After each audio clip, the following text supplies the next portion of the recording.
Hi friends, welcome back to A V Shetty channel.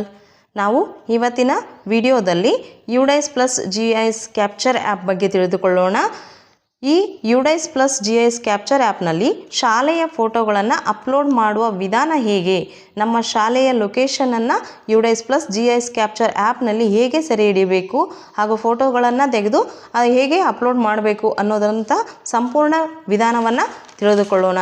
ಅದಕ್ಕಿಂತ ಮುಂಚೆ ಇನ್ನು ಯಾರ್ಯಾರು ನನ್ನ ವಿಡಿಯೋನ ಸಬ್ಸ್ಕ್ರೈಬ್ ಆಗದೇ ನೋಡ್ತಿದ್ದೀರೋ ಅವರೆಲ್ಲ ಈ ಕೂಡಲೇ ಎ ವಿ ಶೆಟ್ಟಿ ಚಾನಲ್ನ ಸಬ್ಸ್ಕ್ರೈಬ್ ಮಾಡಿ ಪಕ್ಕದಲ್ಲಿರುವಂತಹ ಬೆಲ್ ಐಕನ್ ಮೇಲೆ ಕ್ಲಿಕ್ ಮಾಡಿ, ಆಗ ಆಲ್ ಅನ್ನುವಂತಹ ಐಕಾನ್ ಮೇಲೆ ಕ್ಲಿಕ್ ಮಾಡಿ. ಇದರಿಂದ ನಾನು ಯಾವುದೇ ವಿಡಿಯೋನ ಯೂಟ್ಯೂಬ್ನಲ್ಲಿ ಅಪ್ಲೋಡ್ ಮಾಡಿದಾಗ ನಿಮಗೆ ನೋಟಿಫಿಕೇಷನ್ ಬರುತ್ತೆ.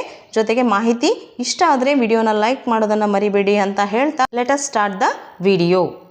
ಮೊದಲಿಗೆ ಪ್ಲೇಸ್ಟೋರನ್ನು ಓಪನ್ ಮಾಡಿ ಸರ್ಚ್ ಬಾರಲ್ಲಿ ಯುಡೈಸ್ ಪ್ಲಸ್ GIS ಕ್ಯಾಪ್ಚರ್ ಅಂತ ಟೈಪ್ ಮಾಡಿ. ನೋಡಿ, ಇಲ್ಲಿ ಕಾಣಿಸ್ತದೆಯಲ್ಲ ಯುಡೈಸ್ ಪ್ಲಸ್ GIS ಕ್ಯಾಪ್ಚರ್ ಅಂತ, ಇದರ ಮೇಲೆ ಕ್ಲಿಕ್ ಮಾಡಿ. ಆಗ ಇಲ್ಲಿ ಕಾಣಿಸ್ತಿದೆಯಲ್ಲ ಯುಡೈಸ್ ಪ್ಲಸ್ ಅಂತೇಳಿ GIS ಕ್ಯಾಪ್ಚರ್, ಈ ಆ್ಯಪನ್ನು ನೀವು ಇನ್ಸ್ಟಾಲ್ ಮೇಲೆ ಕ್ಲಿಕ್ ಮಾಡಿ ಇನ್ಸ್ಟಾಲ್ ಮಾಡಿಕೊಳ್ಳಿ. ಇನ್ಸ್ಟಾಲ್ ಆದ ನಂತರ ಓಪನ್ ಮೇಲೆ ಕ್ಲಿಕ್ ಮಾಡಿ. ಆಗ ಈ ರೀತಿಯ ಇಂಟರ್ಫೇಸ್ ಓಪನ್ ಆಗುತ್ತೆ. ಇದರಲ್ಲಿ ಯೂಸರ್ ID ಮತ್ತು ಪಾಸ್ವರ್ಡನ್ನು ಹಾಕಬೇಕು. ಇದರ ಯೂಸರ್ ನೇಮ್ ಮತ್ತು ಪಾಸ್ವರ್ಡ್ ಏನಾಗಿರುತ್ತೆ ಅಂದರೆ, ನೀವು ಈಗಾಗಲೇ MHRD ಯುಡೈಸಲ್ಲಿ ಏನು ಹಾಕ್ತಿರಲ್ಲ ನಿಮ್ಮ ಶಾಲೆಯ ಯೂಸರ್ ನೇಮ್ ಪಾಸ್ವರ್ಡ್, ಅದೇ ಯೂಸರ್ ನೇಮ್ ಪಾಸ್ವರ್ಡನ್ನು ಇಲ್ಲಿ ಹಾಕಿ ಲಾಗಿನ್ ಮಾಡಿ. ಲಾಗಿನ್ ಆದ ನಂತರ ಅಲರ್ಟ್ ಮೆಸೇಜ್ ಬರುತ್ತೆ, capturing location and all images is mandatory for all approval ಅಂತೇಳಿ. ಸೊ ಅದಕ್ಕೋಸ್ಕರ ನೀವು ಈ ಆ್ಯಪ್ ಓಪನ್ ಮಾಡಿದ ತಕ್ಷಣ ನಿಮ್ಮ ಫೋನಲ್ಲಿರುವಂತಹ ಲೊಕೇಶನನ್ನು ಆನ್ ಮಾಡಿಟ್ಕೊಳ್ಳಿ. ಓಕೆ ಮೇಲೆ ಕ್ಲಿಕ್ ಮಾಡಿ. ಆಗ ಸ್ಕೂಲ್ ಡೀಟೇಲ್ಸ್ ಇರುವಂತಹ ಈ ರೀತಿ ನಿಮ್ಮ ಸ್ಟೇಟ್, ಡಿಸ್ಟಿಕ್, ಬ್ಲಾಕ್ ನೇಮ್ ಬಂದಿರುತ್ತೆ. ನೆಕ್ಸ್ಟ್ ನಿಮ್ಮ ಶಾಲೆಯ ಹೆಸರು ಈ ರೀತಿ ಇಲ್ಲಿ ಡಿಸ್ಪ್ಲೇ ಆಗುತ್ತೆ. ನಿಮ್ಮ ಶಾಲೆಯ ಹೆಸರಿನ ಕೆಳಗಡೆ ಯುಡೈಸ್ ಕೋಡ್ ಮತ್ತು ಪ್ರೀ ಪ್ರೈಮರಿ ಇದೇನಾ ಅಥವಾ ಇಲ್ಲ ಅನ್ನೋದನ್ನು ಡಿಸ್ಪ್ಲೇ ಆಗಿರುತ್ತೆ. ಕ್ಲಾಸಸ್, ಯಾವ ಕ್ಲಾಸಸ್ ಇದ್ದಾವೆ ನಿಮ್ಮ ಶಾಲೆಯಲ್ಲಿ ಅನ್ನೋದು ಡಿಸ್ಪ್ಲೇ ಆಗಿರುತ್ತೆ. ಕೆಟಗರಿ, ಮ್ಯಾನೇಜ್ಮೆಂಟ್, ಅಡ್ರೆಸ್ ಎಲ್ಲವೂ ಕೂಡ ಬಂದಿರುತ್ತೆ. ನೆಕ್ಸ್ಟ್ ಅದರ ಕೆಳಗಡೆಯಲ್ಲಿ ಗೈಡ್ಲೈನ್ಸ್ ಫಾರ್ ಕ್ಯಾಪ್ಚರ್ ಅಂತಿದೆ ನೋಡಿ, ಅದನ್ನು ಕ್ಲಿಕ್ ಮಾಡಿ. ಯಾವ ರೀತಿ ನೀವು ಫೋಟೋವನ್ನು ಕ್ಯಾಪ್ಚರ್ ಮಾಡಬೇಕು ಅನ್ನೋದರ ಗೈಡ್ಲೈನ್ಸ್ ಇಲ್ಲಿ ಇರುತ್ತೆ. ನೆಕ್ಸ್ಟ್ ಇಲ್ಲಿ ಕೆಳಗಡೆ ಏನಿದೆಯಲ್ಲ ಲ್ಯಾಟಿಟ್ಯೂಡ್ ಮತ್ತು ಲ್ಯಾಂಗಿಟ್ಯೂಡ್, ಈ ಲ್ಯಾಟಿಟ್ಯೂಡ್ ಲ್ಯಾಂಗಿಟ್ಯೂಡನ್ನು ನೀವು ಫಸ್ಟ್ ಶಾಲೆಯ ಆವರಣದಲ್ಲಿ ನಿಂತ್ಕೊಂಡು ಕ್ಯಾಪ್ಚರ್ ಮಾಡಬೇಕಾಗುತ್ತೆ. ನಂತರ ಇಲ್ಲಿ ಕೆಳಗಡೆ ಕ್ಯಾಪ್ಚರ್ಡ್ ಫೋಟೋಸ್ ಅಂತಿದೆಯಲ್ಲ, ಇಲ್ಲಿ ನೀವು ಫೋಟೋಗಳನ್ನು ಕ್ಯಾಪ್ಚರ್ ಮಾಡಬೇಕು. ಸೊ ಮೊದಲಿಗೆ ಕ್ಯಾಪ್ಚರ್ ಲೊಕೇಶನ್ ಮೇಲೆ ಕ್ಲಿಕ್ ಮಾಡಿ. ಆಗ ಒಂದು ನೋಟ್ ಬರುತ್ತೆ, ಏನಂತಂದರೆ location must be captured within 10 metres of the main entrance ಅಂತೇಳಿ. ಅಂದರೆ ನಾವು ಈ ಶಾಲಾ ಆವರಣದ 10 ಮೀಟರ್ ಡಿಸ್ಟೆನ್ಸ್ನಿಂದ ಮಾತ್ರ ನಾವು ಇದನ್ನು ಆ್ಯಪಲ್ಲಿ ಫೋಟೋಸನ್ನು ಅಪ್ಲೋಡ್ ಮಾಡಬೇಕಾಗುತ್ತೆ. ನಾವು ಬೇರೆ ನಮ್ಮ ಮನೆಯಲ್ಲೋ ಅಥವಾ ಬೇರೆ ಕಡೆ ಕುಂತು ಈ ಕೆಲಸವನ್ನು ಮಾಡೋಕ್ಕೆ ಸಾಧ್ಯ ಇಲ್ಲ, ಶಾಲೆಯಲ್ಲೇ ಇದ್ಕೊಂಡು ಮಾಡಬೇಕು. ಪ್ರೊಸೀಡ್ ಮತ್ತು ಕ್ಯಾನ್ಸಲ್ ಅಂತಿರುತ್ತೆ, ಪ್ರೊಸೀಡ್ ಮೇಲೆ ಕ್ಲಿಕ್ ಮಾಡಿ. ಆಗ ಲೊಕೇಶನ್ ಅಕ್ಸೆಸ್ ಕೇಳುತ್ತೆ, ವೈಲ್ ಯೂಸಿಂಗ್ ದ ಆ್ಯಪ್ ಅಂತ ಸೆಲೆಕ್ಟ್ ಮಾಡ್ಕೊಳ್ಳಿ. ಆಗ ನಿಮ್ಮ ಶಾಲೆಯ ಲೊಕೇಶನ್ ಫೆಚ್ ಆಗುತ್ತೆ. ಫೆಚ್ ಆಗಿ ಇಲ್ಲಿ ರೆಡ್ ಕಲರ್ ಏನು ಲ್ಯಾಂಡ್ ಮಾರ್ಕ್ ತೋರಿಸ್ತಿದೆಯಲ್ಲ, ಆ ರೀತಿ ನೀವು ನಿಮ್ಮ ಶಾಲೆಯ ಲೊಕೇಶನ್ ಅಲ್ಲಿ ಪಿನ್ ಮಾಡಿ ತೋರಿಸುತ್ತೆ. ಕೆಳಗಡೆ ಲ್ಯಾಟಿಟ್ಯೂಡ್ ಮತ್ತು ಲಾಂಗಿಟ್ಯೂಡ್ ಕೂಡ ಬಂದಿರುತ್ತೆ. ಅಪ್ಡೇಟ್ ಮತ್ತು ಕ್ಯಾನ್ಸಲ್ ಅಂತಿರುತ್ತೆ, ಅಪ್ಡೇಟ್ ಮೇಲೆ ಕ್ಲಿಕ್ ಮಾಡಿ. ಆಗ capturing location and all images is mandatory for approval ಅಂತ ಮತ್ತೊಂದು ಸಾರಿ ಅಲರ್ಟ್ ಬರುತ್ತೆ. ಓಕೆ ಮೇಲೆ ಕ್ಲಿಕ್ ಮಾಡಿ. ನೋಡಿ, ಈಗ ಕ್ಯಾಪ್ಚರ್ಡ್ ಲೊಕೇಶನಲ್ಲಿ ಆಗ ಲ್ಯಾಂಗಿಟ್ಯೂಡು ಮತ್ತು ಲ್ಯಾಟಿಟ್ಯೂಡಲ್ಲಿ ಡ್ಯಾಶ್ ಡ್ಯಾಶ್ ಇತ್ತು, ಈಗ ಲೊಕೇಶನ್ ನಮಗೆ ಕಾಣಿಸ್ತಿದೆ, ಅಲ್ಲಿ ನಂಬರ್ಸ್ ಡಿಸ್ಪ್ಲೇ ಆಗಿದೆ, ಲ್ಯಾಟಿಟ್ಯೂಡ್ ಮತ್ತು ಲ್ಯಾಂಗಿಟ್ಯೂಡ್ ಎಷ್ಟಂತ. ಈ ರೀತಿ ನೀವು ಫಸ್ಟ್ ಲೊಕೇಶನನ್ನು ಸೆಟ್ ಮಾಡ್ಕೊಳ್ಬೇಕು. ಅದಾದ ನಂತರ ಇಲ್ಲಿ ಗೈಡ್ಲೈನ್ಸ್ ನೋಡಿ, ಒಂದು ಸ್ವಲ್ಪ ಇಲ್ಲಿರುವಂಥ ಗೈಡ್ಲೈನ್ಸನ್ನು ಈಗ ನೋಡ್ತಾ ಹೋಗೋಣ. ಇಮೇಜ್ ಆ್ಯಂಡ್ ಲೊಕೇಶನ್ ಕ್ಯಾಪ್ಚರಿಂಗ್ ಇನ್ಸ್ಟ್ರಕ್ಷನ್ಸನ್ನು 6 ಇದ್ದಾವೆ, ಅದನ್ನು ನಾನು ಸಮರೈಸ್ ಮಾಡ್ತಾ ಇದ್ದೀನಿ.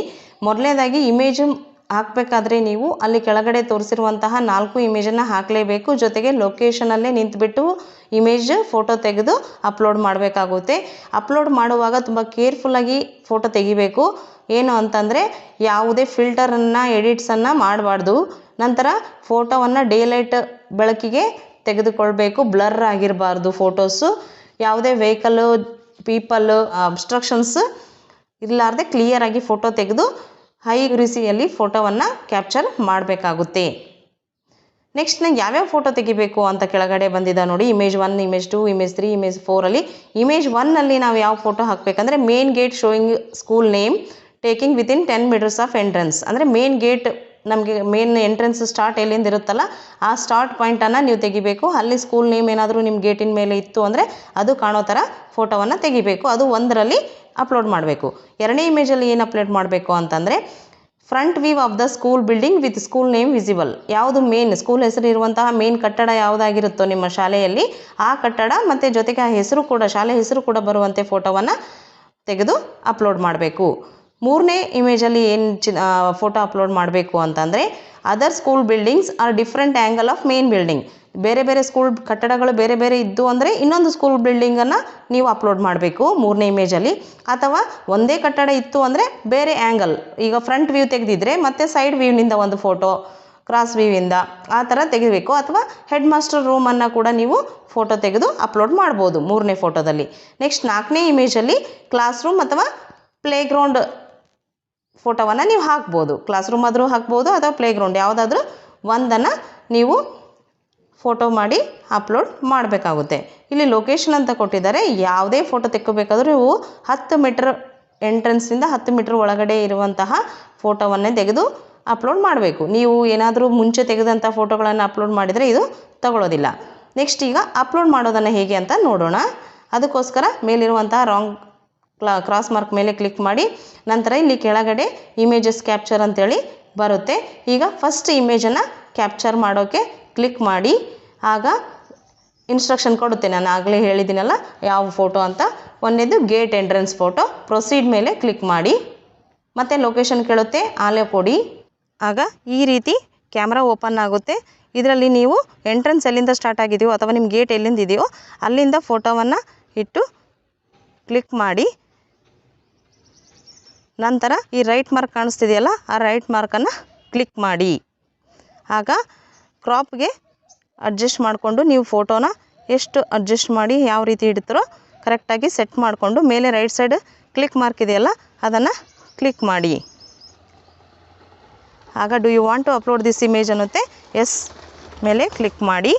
ಆಗ ಆ ತೆಗೆದಂಥ ಫೋಟೋ ಇಲ್ಲಿ ಅಪ್ಲೋಡ್ ಆಗಿ ನಿಮಗೆ ಡಿಸ್ಪ್ಲೇ ಆಗುತ್ತೆ. ಪೆಂಡಿಂಗ್ ಫಾರ್ ಅಪ್ರೂವಲ್ ಅಂತ ಬಂದಿರುತ್ತೆ. ನೆಕ್ಸ್ಟ್ ಈಗ ಇಮೇಜ್ 2 ಮೇಲೆ ಕ್ಲಿಕ್ ಮಾಡಿ ಪ್ರೊಸೀಡ್ ಮೇಲೆ ಕ್ಲಿಕ್ ಮಾಡಿ. ಫೋಟೋವನ್ನು ಈಗ ನಿಮ್ಮ ಮೇನ್ ಬಿಲ್ಡಿಂಗ್ ಸ್ಕೂಲ್ ಹೆಸರಿರುವಂಥ ಮೇನ್ ಬಿಲ್ಡಿಂಗನ್ನು ಕ್ಲಿಕ್ ಮಾಡಿಕೊಳ್ಳಿ. ನಂತರ ರೈಟ್ ಮಾರ್ಕ್ ಮೇಲೆ ಕ್ಲಿಕ್ ಮಾಡಿ ಆ ಪಿಕ್ಚರನ್ನು ಕರೆಕ್ಟಾಗಿ ಸೆಟ್ ಆಗೋ ಥರ ಸ್ಕೂಲ್ ಹೆಸರು ಕಾಣೋ ಥರ ನೀವು ಕ್ರಾಪ್ ಮಾಡ್ಕೊಳ್ಳಿ. ಕ್ರಾಪ್ ಮಾಡಿಕೊಂಡು ಮೇಲಿರುವಂಥ ರೈಟ್ ಮಾರ್ಕ್ ಮೇಲೆ ಕ್ಲಿಕ್ ಮಾಡಿ.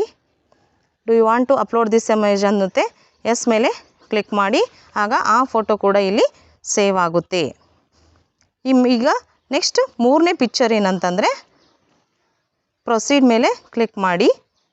ಈ ಒಂದು ಕಟ್ಟಡ ಇದ್ದರೆ ಇನ್ನೊಂದು ಕಟ್ಟಡವನ್ನು ಡಿಸ್ಪ್ಲೇ ಮಾಡಬೇಕು ಅಥವಾ ಯಾವುದಾದ್ರೂ ಕೋಣೆಯನ್ನಾದರೂ ನೀವು ಹಾಕ್ಬೋದಾಗಿದೆ. ಸೊ ನಾನೀಗ ಇನ್ನೊಂದು ಕಟ್ಟಡ ಇದೆ ನಮ್ಮ ಶಾಲೆಯಲ್ಲಿ, ಆ ಇನ್ನೊಂದು ಕಟ್ಟಡದ ಪಿಕ್ಚರನ್ನು ನಾನೀಗ ಅಪ್ಲೋಡ್ ಮಾಡ್ತಾಯಿದ್ದೀನಿ. ರೈಟ್ ಕ್ಲಿಕ್ ಮೇಲೆ ಕ್ಲಿಕ್ ಮಾಡ್ತೀನಿ. ನೆಕ್ಸ್ಟ್ ಫೋಟೋನ ಸರಿಯಾಗಿ ಕ್ಯಾಪ್ಚರ್ ಮಾಡಿ ಕ್ರಾಪ್ ಮಾಡಿದ ನಂತರ ರೈಟ್ ಕ್ಲಿಕ್ ಇದೆಯಲ್ಲ ಕ್ಲಿಕ್ ಮಾಡಿ. Do you want to upload this image ಅನ್ನುತ್ತೆ. ಎಸ್ ಮೇಲೆ ಕ್ಲಿಕ್ ಮಾಡಿ. ಈಗ ಇದೇ ಥರ ಕೊನೆಯದಾಗಿ ನಿಮ್ಮ ಪ್ಲೇಗ್ರೌಂಡ್ ಅಥವಾ ಒಂದು ಕ್ಲಾಸ್ ರೂಮ್ ಚಿತ್ರವನ್ನು ನೀವು ಅಪ್ಲೋಡ್ ಮಾಡಬೇಕಾಗುತ್ತೆ. ಕ್ಯಾಪ್ಚರ್ ಇಮೇಜ್ 4 ಮೇಲೆ ಕ್ಲಿಕ್ ಮಾಡಿ ಪ್ರೊಸೀಡ್ ಮೇಲೆ ಕ್ಲಿಕ್ ಮಾಡಿ. ನಂತರ ನಿಮ್ಮ ಶಾಲೆಯ ತರಗತಿ ಕೋಣೆಯ ಫೋಟೋವನ್ನು ಕ್ಲಿಕ್ ಮಾಡಿಕೊಳ್ಳಿ. ನಂತರ ಅದನ್ನು ಕೂಡ ಸರಿಯಾಗಿ ಕ್ರಾಪ್ ಮಾಡಿ ರೈಟ್ ಮಾರ್ಕ್ ಮೇಲೆ ಕ್ಲಿಕ್ ಮಾಡಿ. ಅದು ಕೂಡ do you want to upload this image ಅನ್ನುತ್ತೆ. ಎಸ್ ಮೇಲೆ ಕ್ಲಿಕ್ ಮಾಡಿ. ಆಗ ಅದು ಕೂಡ ಇಲ್ಲಿ ಡಿಸ್ಪ್ಲೇ ಆಗುತ್ತೆ. ಈ ರೀತಿ ನೀವು ಅಪ್ಲೋಡ್ ಮಾಡಿದಂತಹ 4 ಫೋಟೋಸ್ ಇಲ್ಲಿ ಡಿಸ್ಪ್ಲೇ ಆಗ್ತವೆ. ಪ್ರತಿಯೊಂದು ಫೋಟೋ ಮೇಲೆ ಇಲ್ಲಿ ರೈಟ್ ಸೈಡಲ್ಲಿ ಪೆನ್ಸಿಲ್ ಸಿಂಬಲ್ ಇದೆ ನೋಡಿ. ಆ ಪೆನ್ಸಿಲ್ ಮೇಲೆ ಕ್ಲಿಕ್ ಮಾಡೋದ್ರ ಮೂಲಕ ನಿಮಗೆ ಆ ಪಿಕ್ಚರ್ ಮತ್ತೊಮ್ಮೆ ಫುಲ್ಲಾಗಿ ಡಿಸ್ಪ್ಲೇ ಆಗುತ್ತೆ. ಮೇಲಿರುವಂತಹ ರಾಂಗ್ ಮಾರ್ಕ್ ಮೇಲೆ ಕ್ಲಿಕ್ ಮಾಡೋದ್ರ ಮೂಲಕ ಅದನ್ನು ತೆಗೆದು ನೀವು ಮತ್ತೆ ಕ್ಯಾಮ್ರಾ ಓಪನ್ ಆಗುತ್ತೆ. ಇನ್ನೊಂದು ಫೋಟೋವನ್ನು ಕೂಡ ನೀವಲ್ಲಿ ಬೇರೆದಾಗಿ, ಅದು ತಪ್ಪಾಗಿ ಬಂದಿದ್ದರೆ ಬೇರೆದಾಗಿ ನೀವು ಫೋಟೋ ತೆಗೆದು ಅಪ್ಲೋಡ್ ಮಾಡಬಹುದಾಗಿದೆ. ಜೊತೆಗೆ ನೀವಿಲ್ಲಿ ನೋಡ್ಬೋದು ಮೇಲ್ಗಡೆ ರೆಡ್ ಕಲರಲ್ಲಿ ಪೆಂಡಿಂಗ್ ಫಾರ್ ಅಪ್ರೂವಲ್ ಅಂತಿದೆ. ಜೊತೆಗೆ ಪ್ರತಿಯೊಂದು ಫೋಟೋ ಕೆಳಗಡೆ ಕೂಡ ಪೆಂಡಿಂಗ್ ಫಾರ್ ಅಪ್ರೂವಲ್ ಅಂತಿದೆ. ಯಾಕೆ ಅಂತಂದರೆ ಮುಂದಿನ ಹಂತದಲ್ಲಿ ಇದನ್ನು ಅಪ್ರೂವಲ್ ಕೊಟ್ಟ ನಂತರ ಈ ಪೆಂಡಿಂಗ್ ಫಾರ್ ಅಪ್ರೂವಲ್ ಅಂತಿರೋದು ತಾನೇ ಹೋಗುತ್ತೆ. ಅಷ್ಟೇ ಅಲ್ಲದೆ ಕ್ಯಾಪ್ಚರ್ಡ್ ಫೋಟೋಸ್, ಕ್ಯಾಪ್ಚರ್ಡ್ ಇಮೇಜಸ್ಸಲ್ಲಿ ನಾವು ಕ್ಯಾಪ್ಚರ್ ಮಾಡಿದಂಥ ಫೋಟೋಗಳು ಇಲ್ಲಿ ಕಾಣಿಸುತ್ತೆ.